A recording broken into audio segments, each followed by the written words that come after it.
नमस्कार दोस्तों, आप सभी को पापनकुशा एकादशी की हार्दिक शुभकामनाएं। आज हम जानेंगे पापनकुशा एकादशी के बारे में। अश्विन माह के शुक्ल पक्ष की एकादशी को पापनकुशा एकादशी कहा जाता है। मान्यता है कि इस दिन भगवान विष्णु और माता लक्ष्मी की पूजा करने के साथ व्रत कथा का पाठ और आरती गाने से व्यक्ति की सभी इच्छाएं पूरी होती हैं। धर्मराज युधिष्ठिर कहने लगे कि हे भगवान, अश्विन शुक्ल एकादशी का क्या नाम है? आप कृपा कर इस विधि और फल कहिए। श्री कृष्ण कहने लगे कि हे युधिष्ठिर, पापों का नाश करने वाली एकादशी का नाम पापंकुश एकादशी है। हे राजन, इस दिन मनुष्य को विधि पूर्वक विष्णु जी की पूजा करनी चाहिए। श्री कृष्ण बताते हैं कि प्राचीन समय की बात है, विंध्याचल पर्वत पर एक बहुत ही क्रूर बहेलिया रहता था। उसका नाम क्रोधन था। उसने जीवन भर निर्दोष पशु पक्षियाँ और जीवों की हत्या की थी। इसके साथ ही वह हिंसा, लूटपाट, गलत संगति रखता था, लेकिन उसे अपनी मौत से बहुत डर लगता था। बुरे कर्मों में जीवन व्यतीत करने की वजह से जब उसका अंत समय आया तो यमराज के अति भयानक दूत उसे अपने साथ नरक ले जाने के लिए आ गए। जब उसे दूत दिखने शुरू हो गए तो वो समझ गया कि अब उसका अंत करीब आ गया है। तब वह ऋषि अंगारा के आश्रम पहुंचा।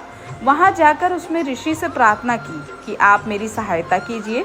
तब ऋषि अंगारा ने उनसे कहा कि पहले तुम यह संकल्प लो कि तुम श्री हरि की शरण में हो और फिर अश्विन मास के शुक्ल पक्ष में आने वाली एकादशी तिथि यानी पापंकुशा एकादशी के दिन व्रत रखना। इससे तुम्हारे सारे पाप नष्ट हो जाएंगे, जिससे तुम्हें नरक नहीं भोगना पड़ेगा। ऋषि के कहने पर क्रोधन ने इसी विधि से व्रत किया। इस व्रत के प्रभाव से उसे यमराज के दूतों से मुक्ति मिली और श्री हरि की शरण प्राप्त हुई। तब से यही पापंकुशा एकादशी का व्रत किया जाने लगा। जो लोग भी अपने पापों से मुक्ति पाना चाहते हों, उन्हें इस दिन का व्रत करना चाहिए। पापों का नाश। पापंकुश एकादशी व्रत रखने से व्यक्ति के सभी पाप धुल जाते हैं और उसे पुण्य की प्राप्ति होती है। मोक्ष की प्राप्ति। इस व्रत से व्यक्ति मृत्यु के बाद मोक्ष प्राप्त करता है और विष्णु लोक में स्थान पाता है। धार्मिक और मानसिक शांति। इस व्रत से मनुष्य के मन और आत्मा को शांति मिलती है। स्वास्थ्य लाभ। व्रत करने से शरीर की शुद्धि होती है और स्वास्थ्य लाभ भी होता है।